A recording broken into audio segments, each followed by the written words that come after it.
Hello everyone, and welcome back to another video on FNaF. So as you could probably tell, this is not my normal setup, and you could also probably tell that my last couple videos have been the old style of videos. I finally have had time to make the old style of videos. I really enjoy them. They're fully scripted. That's why they take a lot of time and why you don't see them as much anymore, because I'm so busy with school and stuff. But I finally had time, and then my life kind of hit a rough patch. Stuff happened in my personal life, and I haven't posted in about a week on this channel, which is kind of the longest I've ever gone without posting, and it feels good to finally be back. I'm slowly easing myself back into making YouTube videos, and I was supposed to start FNaF this week, but it looks like that might not be happening. I might wait till next week, but I hope you guys will stick along, and I'm sorry it's been so long, but life gets in the way sometimes. It's just what happens, but I really appreciate you guys and all your love and support and your memes on Twitter. It means a lot.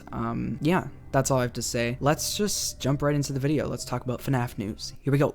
So the day you're seeing this video is December 3rd, and that is actually Freddy in Space 2's birthday. It turns 1 year old today, which is insane. Freddy in Space 2 is the game specifically made for the St. Jude Charity livestream on Game Theory's channel, and they ended up raising like $1.3 million, which is crazy, and we're about to talk about the second livestream, which was even crazier. But yeah, happy birthday to Freddy in Space 2. And tomorrow is Freddy Fazbear's Pizzeria Simulator birthday, December 4th, 2017. It has been 3 years since this game has been released. The game that tied it all up, the game that tied up all of the FNaF lore in the most kind of loosely tied bow ever, but like, it's whatever. I still remember clearly the day this game came out. I was on Twitter and I saw this screenshot being posted on Twitter, and I was like, what the heck is that? I was like, I was convinced that it wasn't real, but it turns out that that 8-bit minigame that Scott teased was more than we thought it was, and it ended up being this, a full FNaF game. Scott tricked us again. That was actually one of the top 5s in my second to last video,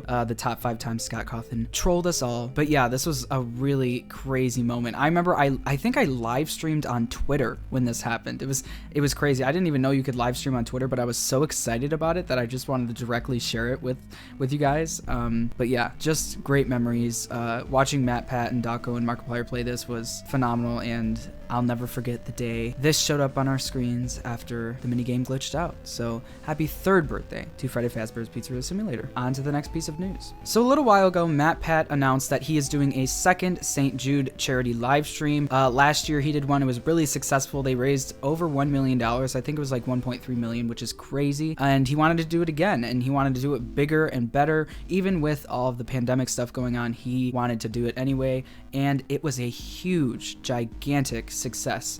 They ended up raising over triple their goal, $3,121,492 as of right now, which is literally insane, and you can still donate. I just looked up Game Theory St. Jude, and it popped right up on Tiltify, so if you want to still donate, I donated. Yeah, and we talked about it before. We've been building up to this, the FNaF Ultimate Custom Night customized game thing that they were going to announce, and it ended up happening. It ended up just being regular Ultimate Custom Night, but they added a bunch of new things. So they did the regular Ultimate Custom Night, but they had a catch. There were certain dollar amounts that you could donate, and for every dollar amount, it would either take away an hour on the night, add an hour on the night, give you Faz coins, put a meme on the screen, take away your power, give you power, or if you donated $200, it would immediately switch you to 50/20 mode, which is insane. They had a company that programmed the whole thing, and it was a big success. I mean, obviously they were getting a ton of donations at the same time, so it didn't work flawlessly, but it was still really fun to watch. Dawko, DJ Sterf, and Markiplier and MatPat try and play the game and try and beat it. They actually did with the help of us.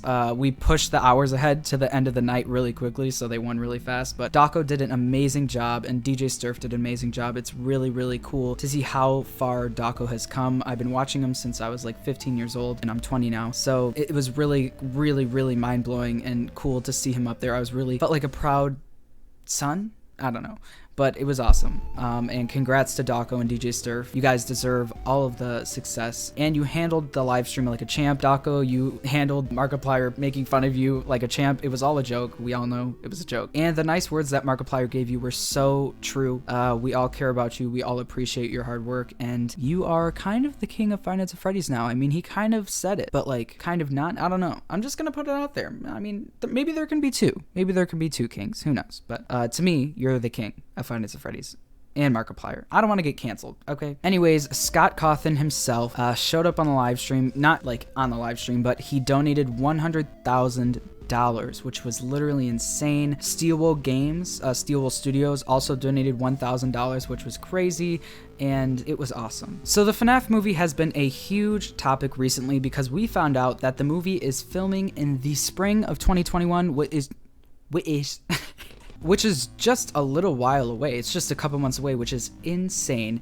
And a bunch of people have been speculating, talking about it, who's going to be cast, who has already been cast, who do we want as the purple guy, and William Afton and Henry and all that kind of stuff. And Game Rant recently posted an article called Fan Casting the Five Nights at Freddy's film, and they put the usual picture for Five Nights at Freddy's movie press. They always use that one picture for some reason. The fandom just doesn't know why this picture. I mean, this is obviously not an official Scott picture. I just thought I'd show you this article because their pics were really interesting and I thought they had some good ideas, so let's just read through it. First, we have Martin Freeman as Mike Schmidt / Afton. The main character of the original game, Mike Schmidt, is an inherently difficult role to cast. Not only must he have an everyman-like quality like game protagonist, but since he's a POV character, the player never really sees what he looks like. In fact, the only discerning features known are his blue eyes, which can be seen when he's stuffed into the Freddy suit during a game over. Additionally, Mike has been a darker past that's slowly revealed as part of the game's lore, so his actor needs to have some dramatic chops. So, here's a strong contender, Martin Freeman. The English actor has a prodigious history as an everyman from The Office to Sherlock, serious acting credentials, and even the requisite blue eyes. He's played a small-town American convincingly in the past, see Fargo Season 1, so he could be great as the central Mike. I agree with this one. Martin Freeman is an amazing actor, and he's been in some great things such as Marvel films and the Sherlock series, and he is just amazing. I think he would do a great job with this part. It's a big part, but I think he can handle it, but the next biggest part is the one we're about to show, so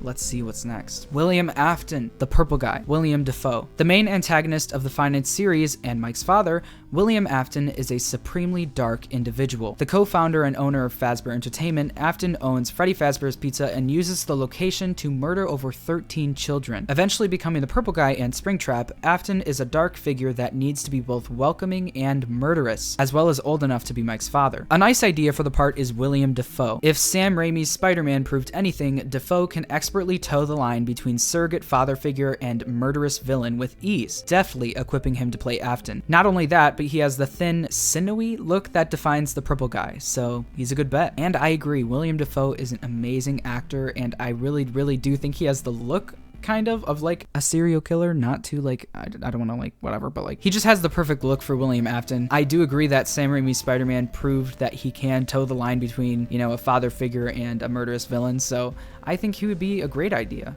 Let's move on to the next one. Phone guy, Scott Cawthon. We're not going to read this one, you get it. Scott Cawthon, original phone guy. I think we would all be mad if phone guy was replaced. I mean, not that mad, like don't hold my word to it, but like, you know, I'm sure they're probably going to do that. Like, I mean, how could they not have Scott cameo in the movie? That would be kind of crazy. Anyways, next we got a character that isn't really talked about a lot, Henry, and they say Jeffrey Wright. Much like Phone Guy, Henry Emily only really appears in the game vocally, through leaving cassette recordings for the player to find. However, unlike the caller, Emily has a much more central position in the game's lore. He is the old partner of William Afton and helped create the monstrous animatronics. Indeed, he doesn't play a massive role in the games themselves, but seeing how Jason Blum, the film's producer, has said the movie will be partly focused on the game's rich lore, it's safe to assume he'll appear in some capacity. So whoever's cast to play Emily will have to be a force for good, playing off against Afton's malicious presence, and will need to believably invent the animatronics. Here's a strong contender, Jeffrey Wright. Really, he ticks all the boxes. He's older, he's got a paternal sense to him, and he looks like he would be an engineering whiz.